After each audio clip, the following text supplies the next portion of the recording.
বন্ধু-বান্ধৱীসকল, আপোনালোক যদি সঁচাই অভাৱ অনাটনত ভুগি আছে বা আপোনালোকৰ সকলো সময়তে অসুবিধা বেমাৰ আজাৰ হৈ আছে, তেন্তে আপোনালোকে গণেশ বাবাক স্মৰণ কৰক।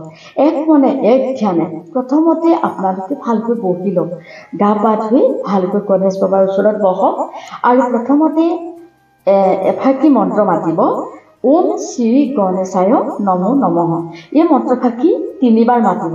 বন্ধু-বান্ধৱীসকল, এটা কথা মনত ৰাখিব, মাঘী গণেশ চতুৰ্থী দিনাখন এই মন্ত্ৰফাকি মাতিব পাৰিলে খুব ভাল।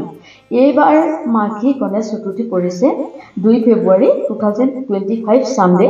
সেইদিনাখন ৰাতিপুৱা আপোনালোকে সোনকালে গা পা ধুই একো নোখোৱাকৈ আপোনালোকে ভালকৈ বহি লৈ ধ্যান কৰি আপোনালোকে এই মন্ত্ৰফাকি মাতিব, ওম শ্ৰী গণেশায় নমো নমঃ। তাৰপিছত আপোনালোকে ধ্যানত বহিব, ধ্যান কৰিব, এক মনে এক ধ্যান। বন্ধু-বান্ধৱীসকল, আৰু এটা কথা লগত মনত ৰাখিব, অকল যে মাঘী গণেশ চতুৰ্থীতে কৰিব লাগে সেইটো নহয়।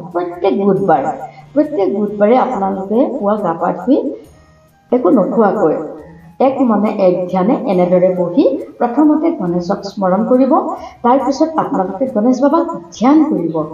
ধ্যান কৰা মন্ত্ৰফাকি হৈছে, ওম সৰ্বং স্থূল তজুং গজেন্দ্ৰ বদনং লম্বোদৰং সুন্দৰং সুপ্ৰদ্য ম্যদ গন্ধলব্বু ধূপ ব্যালেয়ু গন্ধস্থলং দন্তাঘাত বিদাৰিতাৰি ৰোধিবৈ সিন্ধু শোভাকৰং বন্দে শৈলকুটাসুতং গণপতি সিদ্ধি পদং কৰ্মকু।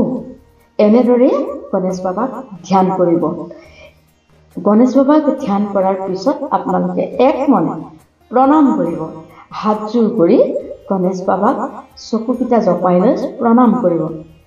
ওম অবিঘ্ন কুৰুমে নিত্য বিঘ্নস্য প্ৰতিহন্যাত্তম যাত্ৰা মংগল সিদ্ধাৰ্থং একদন্তং সমস্ততে ওম একদন্তং মহাকায়ং তপ্তকাঞ্চন সন্নিভং লম্বোদৰং গজাননং বিঘ্ননাশকৰং দেৱহেয়ং প্ৰণাম্যহম। ওম দেবেন্দ্ৰ মৌলি মন্দা মকৰন্দ কৰু অনাৰুণা বিঘ্ন হৰন্ত হেৰস্ব শৰণাত গতং ন্যৰে নমঃ। ওম সৰ্ববিঘ্ন বিনাশয় সৰ্বকল্যাণ হেতবে পাৰ্বতী প্ৰিয় পুত্ৰায় গণেশায় নমো নমঃ। এনেদৰে প্ৰণাম কৰাৰ পিছত পুনৰ আকৌ আপোনালোকে এই মন্ত্ৰফাকি 3 বাৰ মাতিব, ওম শ্ৰী গণেশায় নমঃ, ওম শ্ৰী গণেশায় নমঃ, ওম শ্ৰী গণেশায় নমঃ। এনেদৰে 3 বাৰ মতাৰ পিছত এতিয়া সেৱা কৰি আপোনালোকে চাব, আপোনালোকৰ দিনটো মধুময় হ'ব, সপ্তাহটো মধুময় হ'ব, আপোনালোকৰ অভাৱ অনাটন দূৰ হ'ব, টকা পইচা কোনো ফালৰ পৰা কেনেকৈ আহিব আপোনালোকে গমেই নাপাব।